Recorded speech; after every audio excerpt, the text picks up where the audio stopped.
speaking. What night are you speaking? Are you speaking tonight? Or one person? No.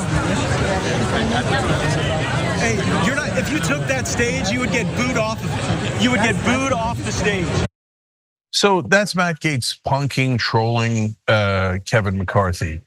And it's interesting because on cable news today, they were having a conversation about, I guess this is the world we live in now, and that you have to do outrageous things like Matt Gaetz does in order to become popular. But the Republicans coming after what happened Saturday and talking about, we need civility, we need rapprochement, we need to really be kind of on the same page and treat each other with respect. And that was what you saw from Matt Gaetz to his own colleague. They're talking about their unified convention, and that's one of the big pieces of tape to come out of it.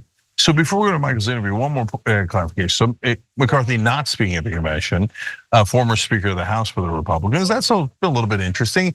And I don't think Matt Gaetz is necessarily wrong. I'm not sure that he'd be that well received here. But what I was curious about is, so when Matt Gaetz spoke today, is he correct? Will he be really well received? Especially after everybody here knows that he did that to Kevin McCarthy, right? Yeah. And he's very divisive within the party.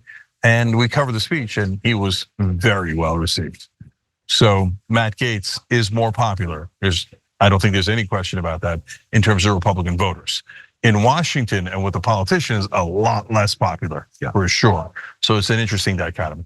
So then Michael caught up with Matt Gaetz. Let's watch. If he steps down, Vice President Harris possibly. Why you keep asking it like you're so sure he's going to step down? I'm not. I have no, but it's certainly a talking point that's out there right now. They don't even know who their nominee is 10s of days from their convention. Right. And you're seeing unprecedented unity here for President Trump.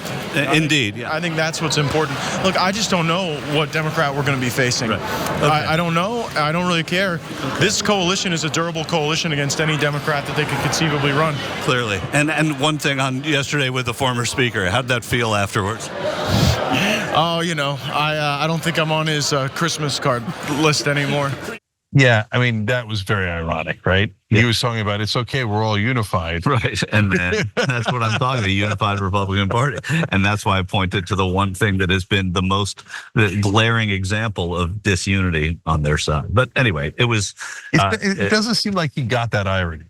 No, he doesn't. He didn't get the irony. There was nothing subtle about it. And he was a sport to answer our questions. He was, that nobody likes in this building initially when you say you're with the Young Turks. Not always as well received as it might be, in your living room. But it's not that well received in my living room either. Oh, that's true too. I didn't mean your living room. I guess I meant mine, where it's fine. Actually, not even that well received. Never mind. Bad example. But anyway, he answered the question. It was a fun question. Yeah. Well, you see that I've said this before. There's a couple of Congress people that actually bother to engage with folks, and you might hate them and you might disagree with them. And you might not hate them, you might love them. There's a range of opinions there, but so Ro Khanna always engages. He's on the progressive end of the spectrum. Tim Ryan, former congressman, kind of in the middle of the road, populist in his own kind of way, establishment in his own kind of way. Lost to JD Vance. Yeah, and lost to JD Vance. And he always engages. Left-wing media, right-wing media, center. So I always respect that. And Matt Gaetz, generally speaking, if there's a camera, he'll engage. And you might say, hey, that's self-serving, and maybe, but at least he's engaging, right? Because and if you don't work in this business, you might be surprised. The great majority of Congress people have no interest in going on camera, and no interest in explaining their votes, explaining their policies, explaining anything. They might do it for the local news. They do it for their local media, yeah. Yeah. Especially right before an election, all of a sudden you'll see them on local radio, local TV, et cetera. But they know they're going to get super softball questions there, right? Matt Gaetz has come on here and did not get softball questions. Right. Now, I should clarify, other than when Michael just talked to him, hasn't been back on the Young Turks. But at the same time, at least he was willing to come on in the first place, right? We'll give him credit for that. And as we've explained many times, Matt Gaetz awful on many issues, terrible on social issues. And under an ethical investigation by the House Ethics Committee as well. Started by Kevin McCarthy. Who might get the last laugh in this whole exchange. Right.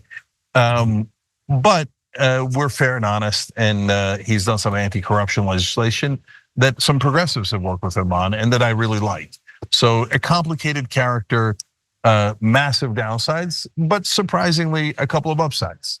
And that's what happens when you engage with people. You find out those things, and then they become, and this is especially difficult for Matt Gaetz, but a little bit less of a cartoon character and a little bit more of a real person.